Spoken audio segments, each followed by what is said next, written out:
아멘. 우리 좌우 옆에 있는 분들과 인사 나누겠습니다. 사랑합니다. 축복합니다.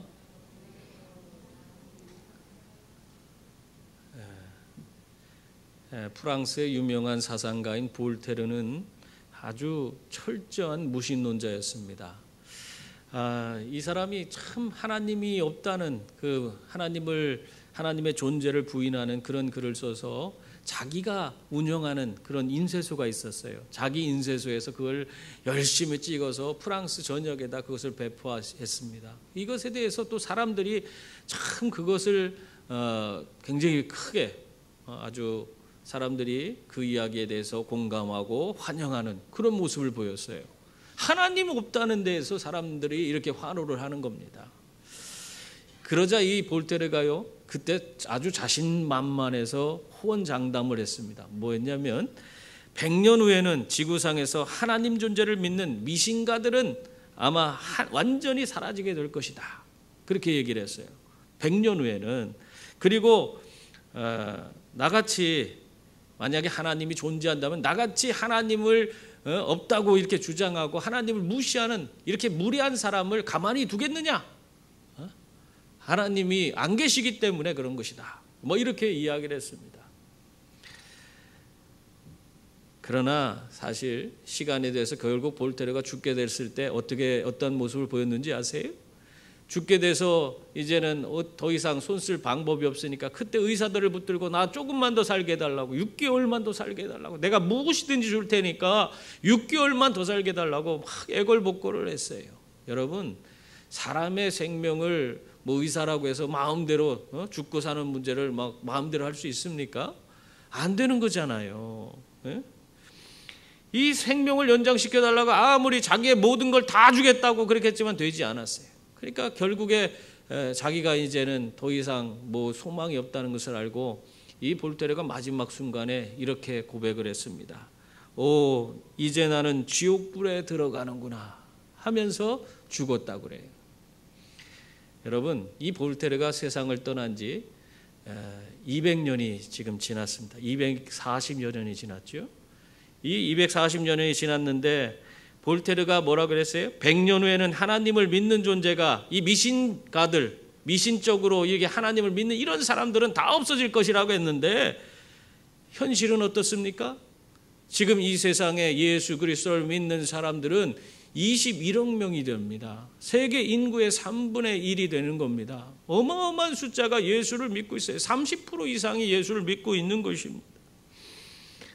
그리고 뿐만 아니라 볼테르가 자기가 하나님 없다는 그것을 열심히 기록해서 하나님 없다는 책을 찍어내던 그 인쇄소가 지금은 성경을 출판하는 그런 인쇄소가 되었다고 합니다. 참 아이러니하죠? 여러분, 아무리 볼테르가 하나님 없다고 주장한다고 할지라도 하나님은 살아계신 줄 믿습니다. 이 하나님께서는 살아계셔서 오늘도 예수 그리스도를 통해서 우리를 구원하시고 영생과 천국을 우리에게 허락해 주시는 줄 믿습니다. 그러므로 세상에서 사실 가장 무서운 죄가 있다면 그것은 하나님을 없다고 부인하는 거예요. 그것만큼 무서운 죄가 어디 있습니까? 그러므로 여러분, 항상 우리 하나님을 여러분의 삶의 중심에 모시고 그분을 의지하시고 그분으로 말미암아 매일 한 걸음 한 걸음 그분과 동행하며 살아가는 귀한 분들이 다 될 수 있기를 바랍니다. 오늘 말씀은요, 예수 그리스도께서 어떻게 우리 가운데 오셨는지를 구체적으로 우리에게 아주 자세하게 보여주고 있는 그런 말씀입니다. 예수님께서 우리 가운데 오신 것은요, 너무너무 신비로운 그런 사건입니다. 여러분, 예수님이 어떻게 오셨는지 하나하나 읽을 때마다 야, 이렇게 오셨구나, 우리 감탄할 수밖에 없어요. 오늘 18절 말씀 보세요. 거기 한번 다 같이 읽어보겠습니다. 예수 그리스도의 나심은 이러하니라. 그의 어머니 마리아가 요셉과 약혼하고 동거하기 전에 성령으로 잉태된 것이 나타났더니. 여러분, 예수님은 어떻게 오셨어요? 성령으로 잉태되어서 이 땅에 오셨습니다. 인간적인 그런 방법에 의해서 이 땅에 오신 것이 아니라 성령 하나님의 역사를 통해서 이 땅에 오신 것이에요. 우리가 사람의 방법이 아니 하나님의 방법으로 이 땅에 오셨다는 거예요. 한마디로 말하면 동정녀 마리아를 통해서 이 땅에 오셨다는 것입니다. 어떤 분은 동정녀 마리아에서 났다는 그걸 가지고 비웃는 사람들이 있어요. 어떻게 처녀가 애를 낳을 수 있냐? 아주 비웃어요.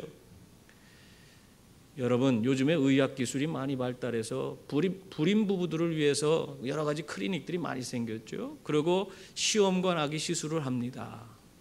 여러분, 시험관 아기 시술을 통해서 불임 부부들이 귀한 자녀들을 얻는 그런 경우가 아주 많이 있어요. 이런 것이요, 요즘만 행해지는 것이 아니라 이미 수십 년 전부터 행해졌습니다.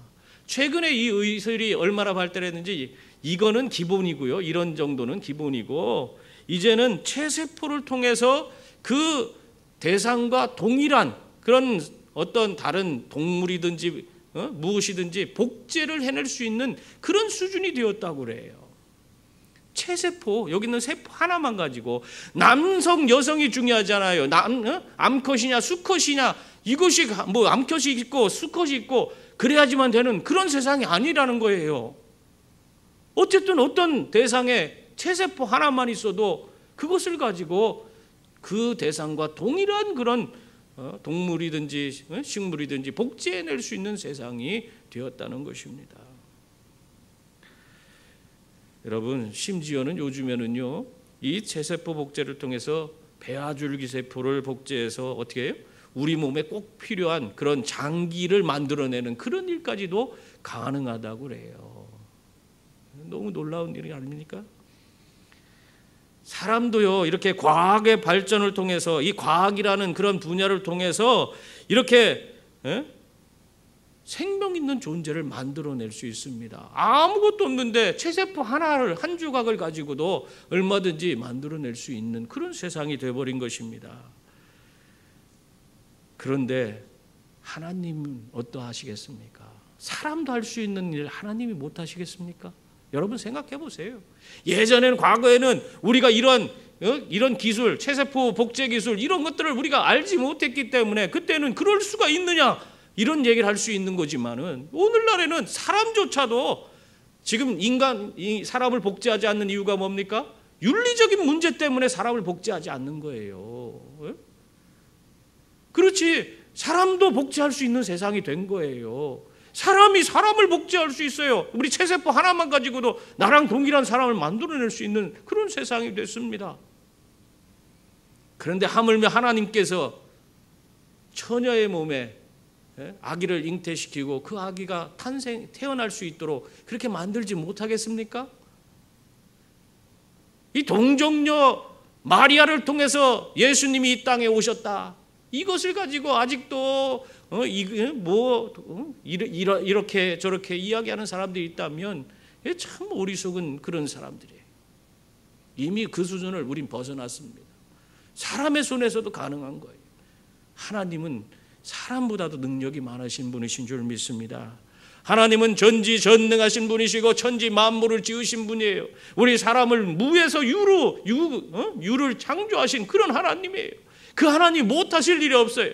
그런데도 불구하고 그것이 하나님이 하셨다는 것을 믿기가 싫어갖고 동정녀 탄생은 아니다, 그런 일은 있을 수 없다 주장해 가면서 예수님을 부인하려고 드는 그런 어리석은 자들이 있습니다. 여러분, 얼마든지 우리 하나님은 동정녀를 통해서 예수님을 이 땅에 보내실 수 있는 분이신 줄 믿습니다. 또한 예수님이 이 땅에 오신 것은요, 너무 놀라워요. 이 창조주께서 피조물이 되신 사건입니다. 생각해 보세요. 이 창조주께서 피조물이 된다는 거, 이건 있을 수 없는 일이에요. 저희 집에 강아지가 두 마리가 있는데, 강아지가 세상에 어디 나갔다 오면은 얼마나 환영을 해주는지. 두 마리가 네 발로 걷는 짐승 아니에요? 근데 두 발로 서갖고는 춤을 춰요. 엉덩이를 흔들어가면서 얼마나 춤을 추는지 몰라. 그러면서 너무너무 반갑게 그렇게 하고 이리 떴다 저리 떴다 얼마나 좋아하는지 모릅니다. 그래서 너무너무 예뻐요. 그래서 그거 볼 때마다 너무 귀엽고 사랑스럽고 콕 끌어안아 주고 싶고 그렇게 아주 귀엽고 사랑스럽습니다. 그렇지만 제가 그렇게 우리 강아지들을 사랑한다고 해서 제가 강아지가 되고 싶지는 않아요. 내가 강아지가 돼서 강아지처럼 살라고 누가 그런다면 나는 못하겠다고 할 거예요. 그럴 수 있는 방법이 있는데 넌 꼭 해보겠냐? 그러면 나는 싫다고 하겠어요.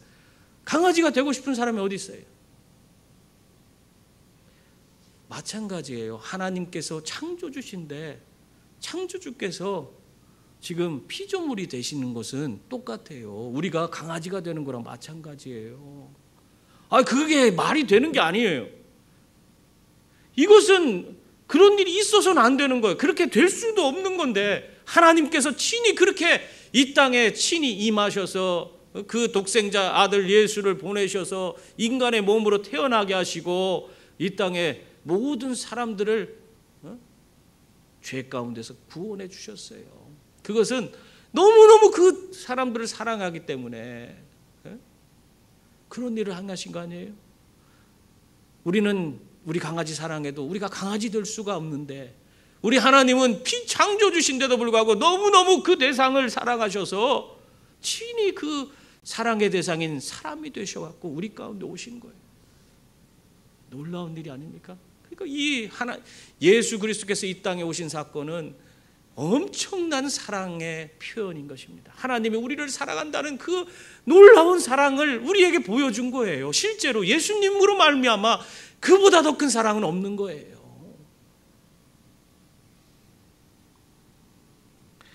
여러분, 예수님께서 이 땅에 오셔서 우리에게 하나님의 사랑이 어떠한지를 알려주셨을 뿐만 아니라 우리의 모든 죄까지도 다 해결해 주셨습니다. 우리 모든 사람들은 다 죄로 인해서 다 영원한 열망을 받고 지옥에 던져질 그런 인생들이었어요. 그런 인생들을 불쌍히 여기시고 너무너무 사랑하셔서 하나밖에 없는 독생자를 이 땅에 보내셔서 그 인간들의 모든 죄의 짐을 대신 지게 하시고 십자가에 달려 죽게 하신 거예요. 하나님께서 우리를 너무너무 사랑하셔서. 그래서 그 십자가의 예수님께서 우리의 죄의 문제, 죽음의 문제 모든 것을 해결해 주신 것입니다. 정말 이것보다 더 큰 사랑이 어디 있어요? 이 엄청난 사랑 가운데서 오늘 우리가 예수로 말미암아 구원받고 영생 얻어서 오늘 이 자리에서 하나님을 찬양하고 있는 천국 백성이 된 줄 믿습니다. 이런 은혜 가운데 있는 거예요. 이거는 말로 표현할 수 없는 사랑입니다. 그러므로 여러분, 예수님이 이 땅에 오신다는 것은 우리에게 은혜요, 기쁨이요, 감격이요, 정말 하나님의 그 말할 수 없는 사랑이라고 할 수 있습니다. 그런데요, 사실 이러한 일을 친히 겪고 있는 요셉에게는 어떤 일이 됐을까? 여러분 한번 생각해 보셨어요? 요셉은 지금 이 일을 직접 겪고 있어요. 19절 보세요. 거기 보면은 요셉은 뭐라고 하고 있어요? 그의 남편 요셉은 의로운 사람이라 그를 드러내지 아니하고 가만히 끊고자 했다. 그렇게 말하고 있습니다. 지금 이 일은 요셉에게는 어마어마한 일이에요. 억장이 무너지는 일이에요. 정말 어떻게 보면 자기의 약혼녀가 지금 임신해서 자기에게 와서 그 얘기를 하고 있는 거예요. 그걸 어떻게 받아들입니까? 약혼녀가 다른 사람의, 우리 요셉의 생각에 그럴 수밖에 없잖아요. 다른 사람의 아이를 임신하고 왔는데 그것에 대해서 요셉이 어떻게 할 수밖에 없어요. 우리가 요셉이라면 어떻게 했겠습니까? 너무너무 화가 나서 견딜 수 없었을 거예요. 그리고 막 독서를 퍼붓겠죠. 정말 그 사람에게 정말 상처 받을 만한 그런 말만 골라서 막 내뱉었을 겁니다. 우리가 사실 이런 일들을 안 겪어본 사람도 있지만 겪어본 사람도 있을 수 있어요. 그리고 연속극을 보면 이런 일 많이 나오죠. 연속극이 주제예요. 이런 갈등들이 많이 있기 때문에 그것을 보여주고 있어요.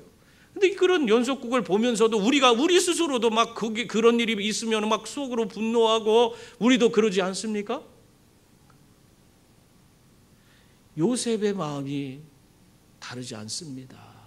요셉이 그러한 힘들고 어려운 정말 그 매우 가슴 아프고 괴로운 그런 상황이었을 것입니다.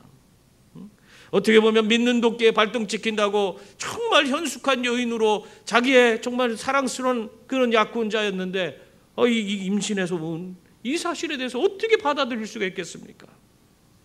더군다나 요셉은요, 성경에 뭐라고 돼 있어요? 뭐라고 돼 있어요?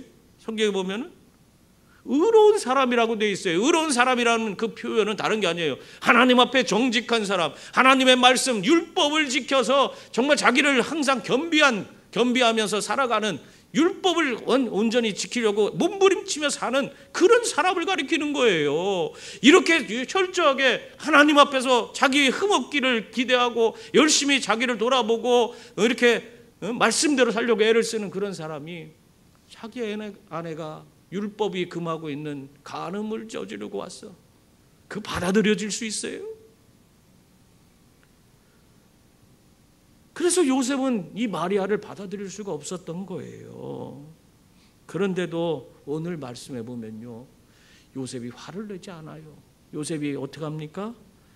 공개적으로 마리아를 모욕하고 공개적으로 그에게 어떤 제재가 가해지도록 하지 않고 그냥 가만히 끊고자 했다, 그렇게 표현하고 있어요. 그에게 더 이상 상처 주지 않고 이 지금 문제를 조용히 마무리 짓고자 하는 그런 모습이 보여지고 있는 겁니다. 이게 요셉이 하나님 앞에서의 사는 삶의 태도입니다. 요셉이 얼마나 하나님 앞에서 그 신앙 인격이 성숙했는지를 우리에게 보여주고 있는 것이에요. 여러분, 우리 믿음의 사람들이 이런 모습을 지녀야 돼요. 아무리 분이 나고 정말 화가 난다 할지라도, 다른 사람이 너무 미워 죽겠다 할지라도 그걸 가지고 우리가 성질내고 막 가서 싸우고 그래서는 안 되는 거예요. 오늘 요셉처럼 그것을 내가 그 사람에게 상처되지 않도록 그들을 오히려 그 연약함 가운데 있는 것을 포용하고 조용히 마음을 짓기 위해서 이렇게 서로 감싸줄 수 있는 그런 성숙한 신앙 인격을 지닌 그런 분들이 되실 수 있기를 바랍니다. 링컨 대통령이요, 암살을 당해서 세상을 떠났을 때 그 측근 중에 하나인 에드윈 스탠턴이라는 사람이 그냥 이 사람이 그 링컨 대통령이 죽은 것이 너무 슬퍼서 막 울먹이면서 링컨 대통령에 대해서 이렇게 이야기했다 합니다. 뭐라고 했냐면, 링컨은 사람을 변화시키는 그런 위대한 힘을 가지고 있습니다, 그렇게 이야기를 했대요. 왜 그랬냐? 자기가 경험한 것을 얘기하는데요, 이 스탠턴은요 사실 링컨 대통령과 같이 대통령 선거에 나왔던 사람이에요. 그래서 대통령 선거에 나와서 서로 그냥 경쟁하냐고 얼마나 서로를 비난하고 욕하고 그러고 헐뜯었는지 몰라요. 이 사람이 막 링컨에 대해서 모든 인신공격을 얼마나 해댔는지 그것에 대해서 굉장히 힘들었다고 그래요. 그랬는데 이 스탠턴이 심지어는 이 링컨 대통령의 그 외모를 가지고도 아주 비난을 했어요. 그러면서 뭐라고 했냐면, 고릴라를 미국의 대통령으로 세울 수 있습니까? 링컨이 고릴라처럼 생겼나 봐요. 사진 보면은 이렇게 수염 때문에 그런지 그런 모습이 있으니까 링컨을 고릴라로 막 말하면서 고릴라를 어떻게 미국의 대통령으로 세울 수 있느냐고 막 그러면서 인신공격을 해댔습니다. 그렇게 링컨을 헐뜯고 비난하고 외모를 공격하고 그렇게 했어도 결국에 그 선거에서 링컨이 대통령에 당선됐습니다. 그러고 나니까 이 스탠턴이 이제는 나는 끝났구나. 내가 저렇게 미워하고 저렇게 저 사람을 헐뜯고 저 사람은 인신공격을 저렇게 해댔는데 저 사람이 이제는 정치적으로 나를 보복하지 않겠는가, 그런 생각을 하게 됐습니다. 그래서 이제 어떻게 될까, 이제 대통령 취임하고 자기는 어떻게 될까 근심 걱정하고 있었어요. 그랬는데 정말 아니나 다를까 백악관에서 전화가 온 거예요. 스탠턴 들어오라 그래갖고 백악관에 들어갔어요. 그래서 이분이 뭐라고 하려고 날 불렀나 하고 갔더니, 스탠턴, 당신은 지금까지 나를 헐뜯고 험담하고 그랬지만은 그거는 중요하지 않소. 당신은 이 나라의 국방부 장관이 되어 주십시오. 당신은 그럴 능력이 있습니다. 당신이 꼭 이 일을 해줬으면 좋겠습니다 하면서 링컨이 오히려 이 스탠턴을 자기와 함께 이 국가를 이끌어갈 그런 장관으로 세운 것입니다. 그때 이 스탠턴이 너무 충격을 받았대요. 너무, 그리고 링컨의 그 링컨이 자기를 품어주는 그것 때문에 자기가 너무 거기서 녹아졌다고 합니다. 그래서 그 뒤로 이 스탠턴은 링컨을 위해서 정말 최선을 다해서 국가 운영에 최선을 다해서 임했고, 그 링컨이 원하는 것이라면 정말 자기가 충성되이 모든 것들을 감당하는 그런 인물이 되었다고 합니다. 그리고 링컨이 암살되어서 장례를 치를 때 그 모든 절차와 조사하는 모든 것들을 이 스탠턴이 관장을 했다고 그래요. 여러분, 사람의 마음을 변화시키는 위대한 힘은 바로 용서와 포용에 있습니다. 용서와 포용의 마음으로 많은 사람을 포용하고 사랑으로 덮어주시는 그런 분들이 다 될 수 있기를 바랍니다. 우리가 그 사람들을 품고 가야 돼요. 모든 것들을. 그럴 때에 하나님의 위대한 역사가 우리 가운데서 일어나게 되는 줄 믿습니다. 요셉이 이렇게 마리아의 혼의 임신에 대해서 고민하고 있을 때에 그때 누가 나타났어요? 주의 사자가 꿈에 나타났습니다. 그래서 요셉의 근심하고 있던 그 문제를 완전히 해결해 주셨어요. 20절에서 23절 말씀을 보면, 이 일을 생각할 때 주의 사자가 현몽하여 이르되 다윗의 자손 요셉아, 내 아내 마리아 데려오기를 무서워하지 말라. 그에게 잉태된 자는 성령으로 된 것이라. 아들을 낳으리니 이름을 예수라 하라. 이는 그가 자기 백성을 그들의 죄에서 구원할 자이심이라 하니라. 이 모든 일이 된 것은 주께서 선지자로 하신 말씀을 이루려 하심이니, 이르시되 보라, 처녀가 잉태하여 아들을 낳을 것이요 그의 이름은 임마누엘이라 하리라 하셨으니, 이를 번역한즉 하나님이 우리와 함께 계시다 함이라. 여러분, 이 주의 사자가 요셉에게 나타나서 꿈에 뭐라고 했어요? 마리아 데려오기를 무서워하지 말라고. 마리아가 임신한 것은 성령으로 말미암아 된 것이다. 그것을 일깨워 줬습니다. 그러자 요셉의 마음이 흔들렸어요.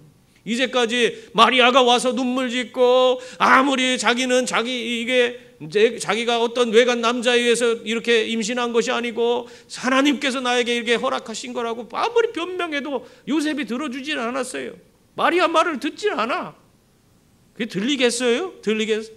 들리지 않습니다. 근데 주의 사자가 나타나서 그에게 다시 하나님의 뜻이 무엇이고 하나님께서 마리아를 통해서 어떤 일을 이루실 것인지 그것에 대해서 다 구체적으로 말씀해 주시니까 이 요셉이 그때 가서 모든 것을 새롭게 볼 수 있는 눈이 생긴 거예요. 바른 판단을 내릴 수 있는 그런 사람으로 변화될 수 있었던 것입니다. 여러분, 우리가 하나님 앞에서 깨어 있으면, 하나님 앞에서 하나님 바라보고 하나님과 함께하기를 원하면서 우리가 살아간다면, 우리가 그릇된 판단을 할지라도 하나님께서, 주의 성령께서 우리 가운데 오셔서 바른 길, 온전한 길, 하나님 기뻐하는 길이 무엇인지를 깨닫도록 그렇게 만들어 주실 줄 믿습니다. 그래서 우리가 온전치 않은 판단 가운데서 돌이켜서 정말 하나님 기뻐하는 길로 나아갈 수 있도록 만들어 주시는 줄 믿습니다. 요셉이 그릇된 판단을 했지만은 어떻게 됐어요? 그걸 하나님께서 주의 사자를 보내서 그 모든 잘못된 것들을 바로잡아 주셨어요. 여러분, 하나님의 사람, 하나님과 함께하는 사람은 비록 잘못된 판단을 할지라도 그것을 돌이킬 수 있는 기회를 하나님이 이렇게 만들어 주시는 줄 믿습니다. 그래서 우리는 하나님을 온전히 바라보고 하나님께 모든 것을 맡기면서 살아가야 되는 것입니다. 요셉도요, 나름대로 자신에게 좋은 품성을, 자기가 자식에게 있는 그 좋은 품성을 가지고 지금 사실 주어진 문제를 지혜롭게 잘 해결하려고 한 것입니다. 그래서 가만히 끊고자 했어요. 그러나 그것은 하나님의 뜻이 아니었어요. 여러분, 우리가 아무리 내가 지혜롭게 잘한다고 해도 그것이 하나님 뜻이 아닐 수가 있다는 것을 여러분 알 수 있기를 바랍니다. 요셉이 한 것이요, 우리가 볼 때는 참 성격도 좋고 품성 좋게, 이 사람이 참 인격적인 그런 사람이다 할 정도로 정말 인격적인 그런 모습으로 마리아를 대하려고 애를 썼던 거가 드러나고 있습니다. 그러함에도 불구하고 이것은 하나님의 뜻이 아니었어요. 그래서 우리들은 내 경험과 내 지식을 가지고 내가 모든 것을 판단하고 결정하면서 살아가서는 안 되는 겁니다. 하나님 뜻과 내 뜻이 다를 수가 있기 때문에 그래요. 내가 선택하고 내가 아무리 지혜와 지식을 가지고 판단을 해서 좋은 결과를 얻기 위해서 내가 결정을 했다고 할지라도 그것이 하나님 뜻과 다를 수가 있다는 사실을 여러분 기억하셔야 돼요. 그래서 항상 하나님 앞에 모든 걸 맡기고 하나님 의뢰하면서 우리가 살아야 되는 것입니다. 도끼를 잃어버린 그런 한 나무꾼이 있었어요. 이 나무꾼이 도끼가 새 도끼인데 너무 좋아요. 그래서 그 나무를 할 때 너무 기분이 좋은 거예요. 나무가 탁탁 잘라지고 하는 게 너무너무 좋은데 그만 그 도끼를 잃어버렸어요. 얼마 쓰지도 않았는데 얼마나 아깝습니까? 그래서 고민했어요. 대체 내 도끼를 누가 가져갔지? 하면서 사람들을 의심하기 시작합니다. 그러던 중에 자기 이웃집에 사는 젊은이가 눈에 띄는 거예요. 저 젊은이가 좀 의심스러워. 그러면서 그 젊은이를 그때부터 아주 주목해서 봤어요. 저 젊은이가 뭔가 내 걸 가져갔으면 뭔가 좀 뒤가 구린 그런 모습을 보일 것이다. 그러면서 아주 지켜봤어요. 그랬더니 이 친구가 자기한테 인사하는데 자기랑 눈을 못 맞추는 것 같아. 뭔가 이게 찔리는 게 있구나. 말을 하는데도 목소리가 좀 떨리는 것 같아요. 이거 완전히 내 심중이 맞는 것 같아. 이 사람이 내 걸 가져가고 내 도끼 훔쳐갔구나. 그렇게 하고 막 생각하고 이제는 물증을 잡아야지. 그렇게 생각하고 있는데 지난번에 나무하던 그곳으로 다시 헌도끼를 들고 거기를 갔더니 거기 가보니까 자기 잃어버렸던 새 도끼가 거기 있는 거예요.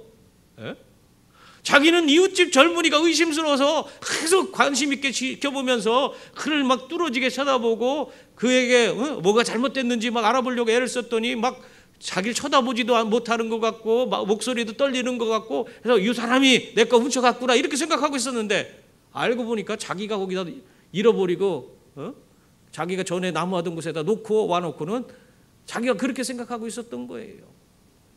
그래갖고는 내가 생각하는 것이 이렇게 잘못될 수 있구나. 그때 가서 깨닫고는 그 젊은이한테 가서 자기가 사과하고 그렇게 생각했다는 거 미안하다 하고 그리고 나서 그 다음부터는 다시는 사람을 의심하지 않았다고 합니다. 여러분, 우리의 사람의 생각은요 자기가 보는 대로 보여요. 삐뚤어진 사람의 눈으로 보면 삐뚤어지게 보이는 거예요. 내 마음이 그렇게 생각하면 그렇게 돼. 우리가 그런 식이에요. 그래서 어떤 사람에 대해서 자꾸 그 사람이 뭔가 잘못했다 생각하면 그 사람이 잘못한 것만 보이는 거예요. 여러분, 그러므로 여러분 우리가 어떤 사람에 대해서 그냥 내 생각만 가지고 판단하는 그런 어리석은 그런 일들을 하지 말고 오히려 사람을 의심하기보다는 사랑하며 살아가는 그런 분들이 다 될 수 있기를 바랍니다. 확인되지도 않은 사실로 억측하면서 엉뚱하게 사람들에게 상처 주는 그런 일을 해서는 안 되는 줄 믿습니다. 그러므로 내 불완전한 생각에 사로잡혀 사는 사람들, 내 불완전한 생각에 사로잡혀서 사람들을 평가하지 말고 언제나 하나님의 눈으로 사람들을 잘 바라볼 수 있기를 바랍니다. 그래서 하나님이 정말 그 사람을 보는 그 시각으로 봐서 정말 하나님이 원하시는 그런 모습으로 우리가 서로 연약함을 채워주고 서로 더 하나 되고 보듬어 안고 하나님 이루는 그런 위대한 일들을 이루어가는 주의 자녀들이 다 될 수 있기를 바랍니다. 주의 사자는요 요셉에게 아들을 낳을 것이다 하는 이야기를 해주고 그 다음에는 이름도 줘줬어요. 예수라라 그렇게 말해줬잖아요. 여러분, 하나님이 이름을 지어주실 때는 하나님의 구속사의 그 위대한 일에 쓰임받는 인물이라는 것을 강조하기 위해서 이름을 줘주는 거예요. 성경에 이름이 지어진 사람들은 다 거기에 그 목적에 맞게 쓰여지는 것을 여러분이 찾아볼 수 있습니다. 그만큼 지금 이 예수 그리스도가 우리 인류의 구속사에 엄청난 역할을 할 것이라는 것이 여기서도 드러나고 있는 것입니다. 더군다나 이사야 7장 14절 말씀을 인용하면서 바로 이 예수 그리스도께서 자기 백성을 죄에서 구원하실 그런 임마누엘 하나님이라는 사실을 우리에게 들려주고 있습니다. 여러분, 예수님은 우리들을 죄에서 구원해 줄 메시아이신 줄 믿습니다. 우리들의 죄 가운데 해독이고 있을 때 우리들의 그런 모든 죄 가운데서 우리를 벗어나게 해주실 그 죄의 굴레에서 완전히 우리를 구원해 주실 분이 바로 예수 그리스도이신 줄 믿습니다. 예수님은요, 우리들을 위해서 정말 어떻게 보면은 가지 않아도 되는 그 골고다의 험한 길을 오르셨어요. 그 골고다 언덕, 그 언덕길을 걸어가셨어요. 온몸을 채찍에 맞으시고 그 온몸에서 그 피와 물이 다 정말 다 빠질 정도로 그 고통을 받으시면서 십자가를 감당하신 거예요. 왜 그랬습니까? 우리 죄 때문에. 우리 죄 때문에. 예수님께서는 이 땅에서 그 길을 걸어갈 이유가 없어요. 그런데 우리를 너무너무 사랑해서 우리의 죄 문제를 다 해결해 주시기 위해서 그 고난의 길을 몸소 걸어가신 것입니다. 그래서 우리는 예수님의 그 십자가의 죽으심을 바라보면서 그 죽으심이 나의 죽으심이다. 내가 예수님을 받아들이고 그분과 함께 예수님의 죽으심 가운데서 나도 죽었다 하는 그 믿음의 고백을 갖게 되면 어떻게 될까요? 우리는 죄에서 자유하게 되고 임마누엘 하신 하나님을 경험하게 되는 거예요. 우리의 삶에 주님께서 오셔서 나를 다스려 주시고 나를 인도해 주시는 그 놀라운 은혜의 삶을 우리가 누리면서 살아가는 복된 자가 되는 줄 믿습니다. 우리가 이 임마누엘을 경험해야 돼. 매일의 삶 속에서 예수 그리스도로 말미암아 우리의 죄의 문제, 죽음의 문제가 해결되어지고 오늘 그 예수 그리스도께서 내 삶에 임하셔서 내 모든 것을 다스려 주시고 인도해 주시는 그 은혜를 오늘 우리는 경험하면서 살아야 하는 것입니다. 그 임마누엘 하나님을 우리가 매일매일 경험하면서 그분과 동행하는 그런 삶을 살아야 하는 것입니다. 그럴 때 우리는 흔들림 없이 우리는 주님 안에서 진정한 구원과 영생과 천국을 맛보게 될 줄 믿습니다. 요한 웨슬레 목사님이요, 구원의 확신이 들지 않아서 목회하다가 굉장히 큰 고비를 맞이했어요. 자기가 열정적으로 막 사역을 열심히 했는데 어느 날 자기가 구원의 확신이 없어요. 여러분도 한번 생각해 보세요. 내가 정말 구원의 확신이 있는지, 신앙생활 내가 10년, 20년, 30년 해왔는데 내가 구원의 확신이 있는가? 이 웨슬리 목사님 곰곰이 생각했어요. 나는 어렸을 때부터 남보다 성경을 많이 읽고 교회도 잘 나가고 기도도 많이 했는데 당연히 나는 구원의 확신이 있으리라 그렇게 생각을 했어요. 그런데 구원의 확신이 없었어요. 그래서 이 웨슬레 목사님이 그 당시에 너무 혼란스러워서 내가 목회를 그만둬야 되나? 어떻게 지금까지 내가 해온 이런 모든 사역과 직분 이걸 어떻게 감당할 수 있냐? 다 내려놔야 되지 않냐? 그런 고민을 하고 있었습니다. 그런데 얼마 되지 않아서 그는 그 고민이 다 사라져 버렸어요. 진정한 구원의 확신을 그는 갖게 되었기 때문입니다. 그 구원의 확신을 갖게 된 날 일기에 이렇게 기록해놨어요. 지금껏 나는 구원의 확신을 어떻게 생기는 것인지에 대해서 고민을 했다. 그러나 내 가슴이 뜨거워지는 순간 모든 고민은 끝이 났다. 구원을 위해 필요한 것은 예수님만을 신뢰하는 것, 예수님이 나의 모든 죄를 용서하시고 사망의 법에서 구원하셨다는 것을 믿는 것이다. 머리로만 알고 있던 사실이 이제는 가슴으로 믿어진다. 나는 앞으로 이 확신을 사람들에게 전하며 살 것이다. 1738년 5월 25일. 여러분, 웨슬레 목사님은요, 머리로 알고 있던 구원이 아니라 그것이 어떻게 됐다고요? 이제는 가슴으로 믿어지는, 머리로만 믿는 것이 아니라 가슴으로 믿어지는 그런 과정 가운데서 구원의 확신을 그는 완전히 가질 수 있었습니다. 그러므로 여러분, 머리뿐만 아니라 가슴으로 예수님 믿고 구원의 확신 가운데서 정말 능력 있는 그리스도인의 삶을 살아가시는 주의 자녀들이 다 될 수 있기를 바랍니다. 요셉은 주의 사자가 전해준 그 말씀으로 말미암아 마리아가 잉태하고 있는 그 예수 그리스도에 대해서 아주 확신할 수가 있었습니다. 그래서 24절 25절에 보면 요셉이 어떻게 했어요? 요셉이 잠에서 깨어 일어나 주의 사자의 분부대로 행하여 그의 아내를 데려왔으나 아들을 낳기까지 종침하지 아니하더니 나음의 이름을 예수라 하니라. 아멘. 요셉은요 어떻게 했어요? 지금 마리아에게 일어난 이 일이 하나님의 위대한 목적을 이루기 위한 그런 성령께서 하신 성령의 역사라는 것을 깨닫는 순간 지체 없이 달려가서 마리아를 데려왔어요. 이게 중요합니다. 철저히 주님의 뜻에 순종해서 지체 없이 그 일에 즉각적으로 순종을 보인 겁니다. 여러분, 성경에 나오는 수많은 위대한 인물들은요, 그들이 위대한 인물을 어떻게 이루었는지 보면은 공통점이 있어요. 다 즉각적인 순종이에요. 주님께서 말씀하실 때 그 말씀에 그래요? 나는 조금 있다가 할게요. 나 집에 어떤 일 있는데 그거 한번 집에 일 그거 마친 다음에 그 다음에 할게요. 그렇게 한 경우가 없어요. 하나님이 말씀하시는 그 순간에 즉각적으로 순종하는 사람, 그 사람들을 통해서 하나님의 위대한 역사가 이루어지는 것을 볼 수 있습니다. 이게 공통점이에요. 이게 공통점. 하나님 앞에 쓰임받는 사람들의 공통점이에요. 오늘 우리들이 하나님 앞에 쓰임받지 못하는 이유가 뭡니까? 하나님 말씀하셔도 내 생각과 내 그런 스케줄이 더 중요해. 내 거 맞추고 나서 여유 있을 때 그때 내가 좀 해볼게요.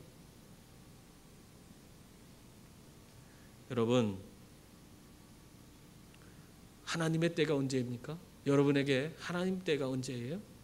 하나님께서 여러분에게 말씀하실 때가 하나님 때예요. 그 말씀을 깨닫는 순간 그것이 나의 때가 되는 겁니다. 내가 깨닫지 못하는 그런 상태에서는 하나님 일 할 수 없잖아요. 하나님께서 나에게 오셔서 말씀하시고 그것이 하나님 말씀이라는 것을 깨닫는 순간 우리는 즉각적으로 순종하게 됩니다. 그래야지 하나님의 위대한 역사에 동참하는 거예요. 하나님께서 그 하나님의 때에 우리를 부르시기 때문에. 근데 잠깐 있다가요, 집에 가서 일 좀 보고 올게요, 그 다음에 할게요, 그렇게 해서는 우리가 하나님의 일을 할 수가 없어요. 즉각적으로 순종해야 합니다. 그래서 여러분, 우리가 즉각적인 순종함을 통해서 임마누엘 하시는 하나님을 우리가 경험하며 살아갈 수 있기를 바랍니다. 사랑하는 성도님들, 예수님은 동정녀 마리아에게서 나시고 우리를 죄에서 구원하시는 임마누엘 하나님이 되셨습니다. 이로써 하나님은 우리들에 대한 그 사랑이 얼마나 큰지를 우리에게 보여주셨습니다. 그러므로 이 대림절 기간에 그 큰 사랑을 풍성히 누리면서 주님을 기다리는 주의 자녀들이 다 될 수 있기를 간절히 축원합니다. 네, 기도하겠습니다.